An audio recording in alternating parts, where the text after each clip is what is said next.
अब हम बात करते हैं मित्रों श्वसन की क्रिया के बारे में। श्वसन की क्रिया,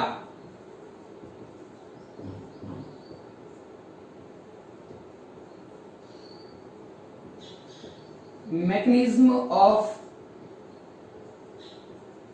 रेस्पिरेशन। श्वसन की क्रिया के बारे में बात करते हैं। श्वसन की क्रिया मित्रों 3 चरणों में संपन्न होती है। श्वसन की जो क्रिया होती है वह 3 चरणों में संपन्न होती है। पहला होता है इसका बाह्य श्वसन, बाह्य श्वसन। दूसरा होता है मित्रों गैसों का विनिमय, गैसों का विनिमय। और तीसरा होता है मित्रों आंतरिक कोशिकीय श्वसन, आंतरिक कोशिकीय श्वसन। यानी 3 चरणों में हम श्वसन की पूरी क्रिया विधि समझेंगे। इसमें जो पहला चरण है जिसमें बाह्य श्वसन होता है, यह मित्रों अपने नोज द्वारा, नाक द्वारा ग्रहण की हुई गैसों के मिश्रण को फेफड़ों तक लाना तथा फेफड़ों से डायफ्राम द्वारा वापस धक्का देने पर या इसके संकुचन से गैसों का बाहर निकलना, यह क्रिया होती है बाह्य श्वसन के अंदर। इसके अलावा बात करें गैसों के विनिमय की, तो गैसें जो है अपने एल्वियलीज जो है इसके अंदर रुधिर तथा इस फेफड़ों से जो ऑक्सीजन गैस है वह ऑक्सीजन गैस हीमोग्लोबिन की सहायता से रुधिर के अंदर प्रवाहित होती है। यह क्रिया आती है अपने गैसों के विनिमय में तथा ऊतकों में जो कोशिकीय स्तर है उस कोशिका के माइटोकॉन्ड्रिया में जो कार्बन डाइऑक्साइड गैस बनती है उस कार्बन डाई गैस का वापस रुधिर के माध्यम से विनिमय, यह गैसों के विनिमय के अंतर्गत आता है। इसके बाद बात करेंगे हम कोशिका के अंदर क्या क्रिया होती है ऑक्सीजन और ग्लूकोज के अंदर, तो ये होगा आंतरिक कोशिकीय श्वसन के अंतर्गत। तो बात शुरू करते हैं मित्रों बाह्य श्वसन से। बाह्य श्वसन में क्या होता है, जो हम गैस ग्रहण करते हैं यह गैस एक ऑक्सीजन गैस न होकर के संपूर्ण गैसों का मिश्रण होती है, जिसमें नाइट्रोजन, ऑक्सीजन, कार्बन डाइऑक्साइड तथा अन्य सभी प्रकार की गैसें जो वायुमंडल के अंतर्गत उपस्थित है वह सभी अपने शरीर के अंतर्गत प्रवेश करती है। तो अपने शरीर के अंतर्गत यदि नाइट्रोजन गैस से क्रिया हो जाए तो नाइट्रोजन गैस से क्रिया होने के बाद हमें बेहोशी छा जाती है। तो ये नाइट्रोजन गैस जो थी अपने शरीर के अंतर्गत क्रिया नहीं करती, इसकी जो ऑक्सीजन के साथ घुलने की टेंडेंसी है वह नहीं होती, क्योंकि इसका जो आंशिक दाब होता है फेफड़ों के अंतर्गत वो कम होता है। तो ऑक्सीजन क्यों घुलती है इसका हम कारण जानते हैं।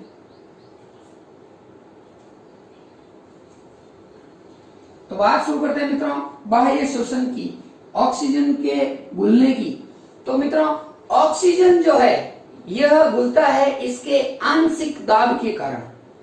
आंशिक दाब पार्शली प्रेशर जो होता है ऑक्सीजन का यह अपने फेफड़ों के अंतर्गत होता है। पार्शली प्रेशर ऑफ ऑक्सीजन यह अपने फेफड़ों के अंतर्गत होता है 100 mmHg, जो दूसरी गैसों के मुकाबले बहुत ज्यादा है। यानी जो प्रेशर ऑक्सीजन द्वारा इस एल्वियलीज में क्रिएट किया जाता है वो है 100 mmHg। तो 100 mmHg दम लगाने वाला इसके वायु कुपिका से होते हुए रुधिर के अंतर्गत प्रवेश कर जाएगा और रुधिर के अंदर प्रवेश करने के बाद वो हीमोग्लोबिन से जुड़ जाता है तथा हीमोग्लोबिन उसका परिवहन करता है। तो पार्शली प्रेशर ऑफ ऑक्सीजन कितना है 100 mmHg। यही हम रुधिर के अंदर यदि बात करें ब्लड के अंदर, तो यह पार्शली प्रेशर ऑफ ऑक्सीजन हो जाता है अपना 36 mmHg। 36 mmHg पार्शली प्रेशर हो जाता है अपना ऑक्सीजन के अंतर्गत। 36 या 37 भी हम इसे कह सकते हैं। इसके बाद यदि बात करें हम कार्बन डाइऑक्साइड के पार्शली प्रेशर की, तो जो partially pressure of carbon dioxide है ये अपने होता है 40 mmHg। कहां पर? फेफड़ों के अंदर, लंग्स के अंदर। ये प्रेशर है फेफड़ों के अंदर। तो देखिए कार्बन डाइऑक्साइड घुलेगी या ऑक्सीजन घुलेगी? ऑक्सीजन घुलेगी, क्योंकि इसका आंशिक दाब ज्यादा है। अब बात करते हैं रुधिर के अंतर्गत कार्बन डाइऑक्साइड के पार्शियल प्रेशर की। तो ये होता है 46 mmHg। अब रुधिर के अंदर कार्बन डाइऑक्साइड का क्या है? 46 mmHg पार्शियल प्रेशर है। तो रुधिर के अंदर से जो कार्बन डाइऑक्साइड है वह बाहर निकलने का प्रयास करेगी, और जैसे ही फेफड़ों के अंतर्गत आएगी तो फेफड़ों के अंतर्गत उसका कितना है? 40 mmHg है। तो अंदर से बाहर की तरफ यह मूव करेगी और फिर डायफ्राम के माध्यम से इसको वापस बाहर भेज दिया जाएगा। तो यह ऑक्सीजन के घुलने का मुख्य कारण होता है आंशिक दाब। ऑक्सीजन के घुलने का मुख्य कारण क्या होता है? आंशिक दाब। पार्शियल प्रेशर जो होता है वह फेफड़ों में तथा रुधिर में अलग अलग होने के कारण यहाँ पर गैसीय विसरण की क्रिया होती है। आगे बात करते हैं मित्रों गैसों के विनिमय की। गैसों के विनिमय की। तो गैसों के विनिमय में जो अपनी ऑक्सीजन जो गैस है यह हीमोग्लोबिन से जुड़ के ऑक्सी हीमोग्लोबिन के रूप में आगे गमन करती है। Oxy haemoglobin. हीमोग्लोबिन के अंतर्गत आयरन होता है, फेरस धातु पाई जाती है जो कि पॉजिटिव चार्ज के रूप में रहती है, तथा ऑक्सीजन एक लॉन पेयर होने के कारण या नेगेटिव चार्ज होने के कारण इससे जुड़ने की प्रवृत्ति दर्शाता है, तथा ऑक्सी हीमोग्लोबिन के रूप में यह रुधिर के अंदर गमन करता है। यदि बात करें हम मित्रों हीमोग्लोबिन की, तो हीमोग्लोबिन के कारण ही अपना जो ब्लड है, जो खून है, वह लाल रंग का नजर आता है। ये हीमोग्लोबिन एक वर्णक भी है, रक्त रंजक भी है और श्वसन रंजक भी है। इसके बाद जो ये गैसों का विनिमय होता है कार्बन डाइऑक्साइड के रूप में, यह वापस इसका परिवहन भी करती है। तो कार्बन डाइऑक्साइड बनने के बाद भी यह वापस हीमोग्लोबिन से जुड़ेगी और कार्बोक्सी हीमोग्लोबिन के रूप में, कार्बोक्सी हीमोग्लोबिन के रूप में यह वापस बाहर निकलती है। तो बाहर निकलने की जो क्रिया होती है वह कार्बोक्सी हीमोग्लोबिन के रूप में होती है। इसको एक डायग्राम के माध्यम से समझते हैं मित्रों कि अपना जो ये फुसफुसीय धमनी, मान लीजिए ये आपकी फुसफुसीय धमनी है। तो फुसफुसीय धमनी में कैसा रक्त बहता है? धमनी में तो शुद्ध बहता है, लेकिन फुसफुसीय धमनी एक अपवाद है जिसमें कार्बन डाइऑक्साइड युक्त रुधिर बहता है। यह कार्बन डाइऑक्साइड युक्त रुधिर कहाँ आता है अपने? मान लीजिए ये लंग्स में आया, लंग्स के अंदर आया, और लंग्स के अंदर जो एल्वेओली है यहाँ पर गैसीय विनिमय की क्रिया हुई। पार्शियल प्रेशर के कारण कार्बन डाइऑक्साइड इसके अंदर रुकी तथा ऑक्सीजन आगे पास होकर यह फुफ्फुसीय शिरा में ऑक्सीजन का परिवहन करती है। तो यदि फुसफुस से जो शिरा आ रही है, फुसफुसीय शिरा, यह ऑक्सीजन को लेकर गमन कर रही है और ये लेके आती है अपने हार्ट के पास, और हार्ट वापस पंप करता है तथा पूरे शरीर के अंदर वापस ऑक्सीजन युक्त रक्त का प्रवाह करता है। तो ये इस प्रकार गैसों का विनिमय होता है। हीमोग्लोबिन जो है इसकी मात्रा मानव शरीर के अंदर यदि हम बात करें पुरुषों की, तो यह होती है 14 से 16 ग्राम प्रति डेसीलीटर, और यदि बात करें महिलाओं की, स्त्रियों की, तो यह होती है 12 से 14 ग्राम प्रति डेसीलीटर।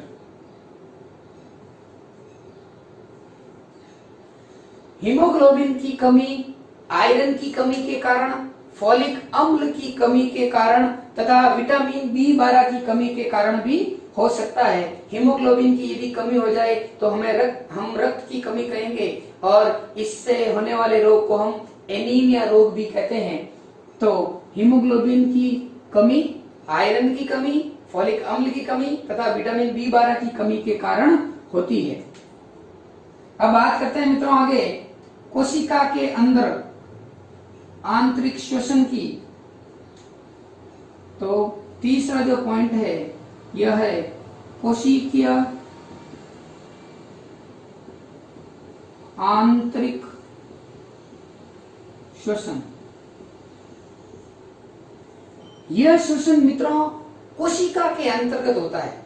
कोशिका द्रव्य में हमने थोड़ी देर पहले ही पढ़ा है, ग्लाइकोलिस चक्र के रूप में होता है। पहला जो चक्र होता है वो कौन सा होता है? ग्लाइकोलिसिस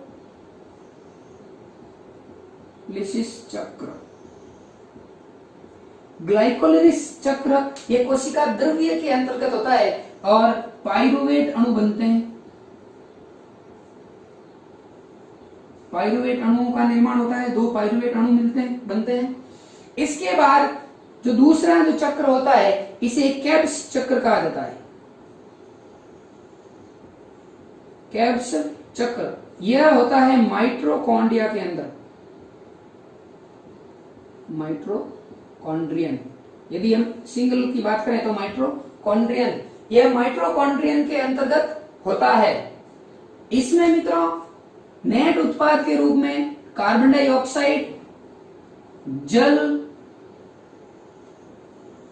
तथा 36 एटीपी ऊर्जा बनती है।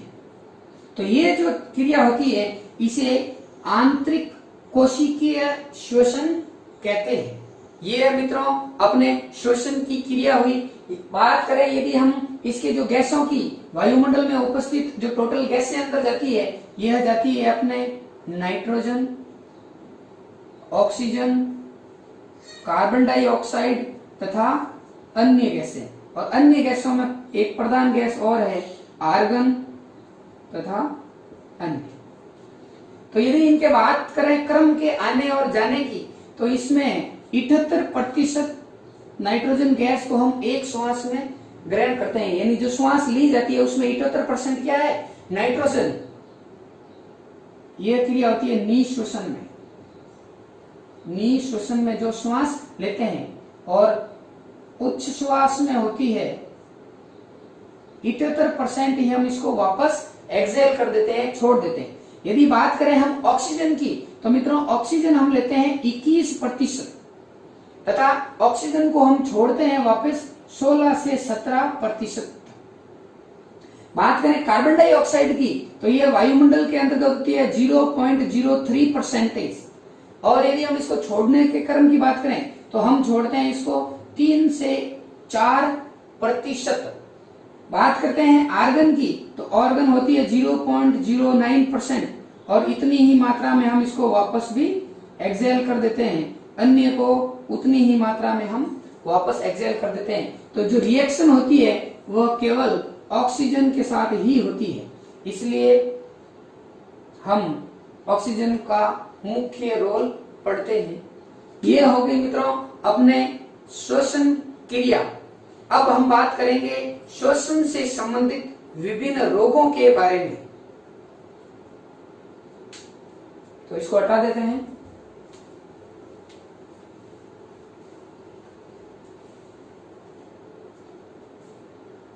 अब हम बात करते हैं मित्रों श्वसन तंत्र से संबंधित विभिन्न रोगों के बारे में।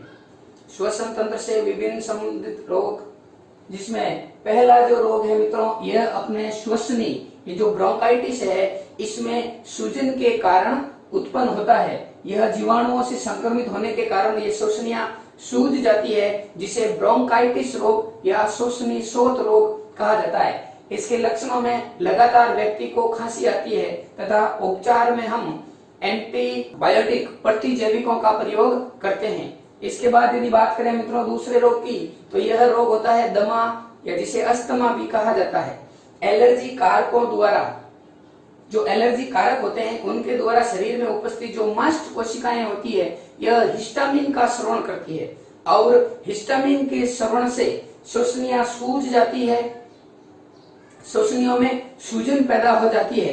इसके मित्रों लक्षण होते हैं, व्यक्ति को लगातार खांसी आती है, छींक आती है तथा श्लेष्म की अत्यधिक मात्रा श्वसनियों में जमा हो जाती है।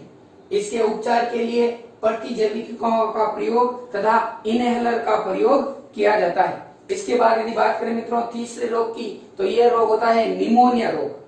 निमोनिया जो रोग होता है यह स्टेफिलोकोकस निमोनियाई जीवाणु के कारण होता है। विषाणु, जीवाणु इत्यादि के संक्रमण से मुख्यतः जो जीवाणु होता है वह स्टेफिलोकोकस निमोनियाई जीवाणु होता है। इसके कारण से वायु कोष्ठों में सूजन पैदा हो जाती है तथा इसके अंदर तरल तथा मर्द WBC का जमाव हो जाता है, जिससे व्यक्ति को सांस लेने में अत्यधिक कठिनाई होती है। इसका उपयोग या इसके उपचार हेतु हम प्रतिजैविकी का प्रयोग करते हैं। इसके अलावा यदि बात करें मित्रों इसके तीसरे रोग की, तो वह रोग होता है एम्फाइसीमा। एम्फाइसीमा रोग जो होता है वो विषाक्त पदार्थों के सेवन से होता है, जैसे धूम्रपान, सिगरेट, बीड़ी, हुक्का इत्यादि के सेवन से विषैले पदार्थ अपने श्वसनी में आकर हानि पहुंचाते हैं। यह वायु कोष्ठों तथा ये जो श्वसनियां हैं, वायु कोष्ठों तथा श्वसनियों में संकुचन पैदा कर देता है और यह संकुचन स्थायी संकुचन होता है, जिससे फेफड़े वापस फूल नहीं पाते तथा ऑक्सीजन के जो प्रवाह की दर होती है वो बहुत कम हो जाती है।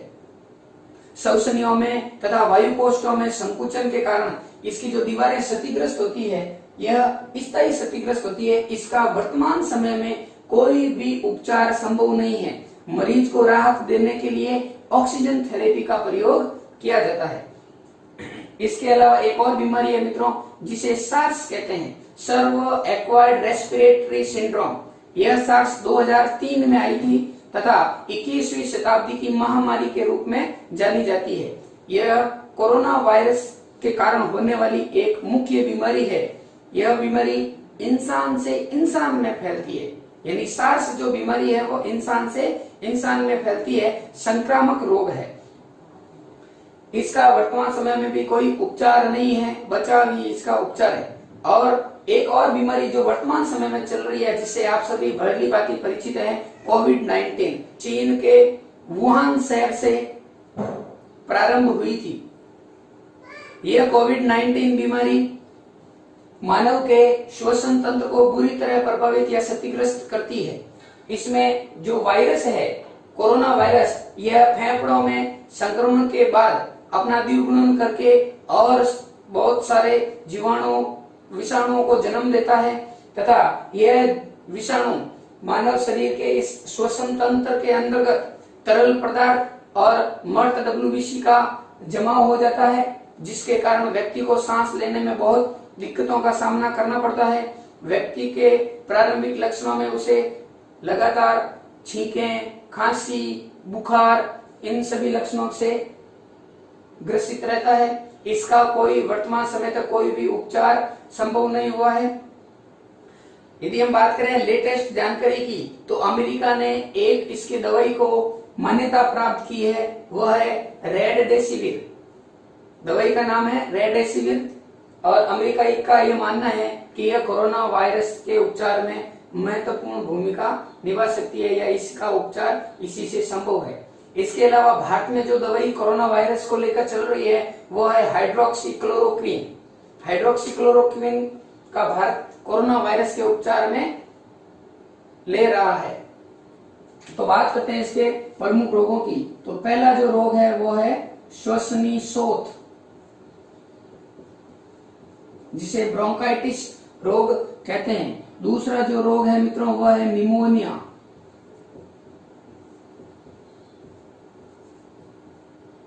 तीसरा है अपना दमा, जिसे अस्थमा भी कहते हैं, अस्थमा। चौथा है एम्फाइसीमा।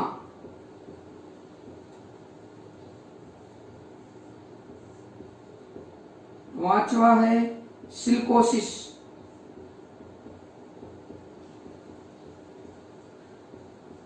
छठा है मित्रों सार्स।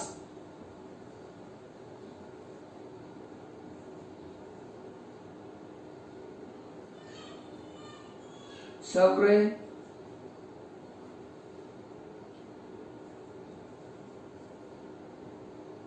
Acquired respiratory syndrome.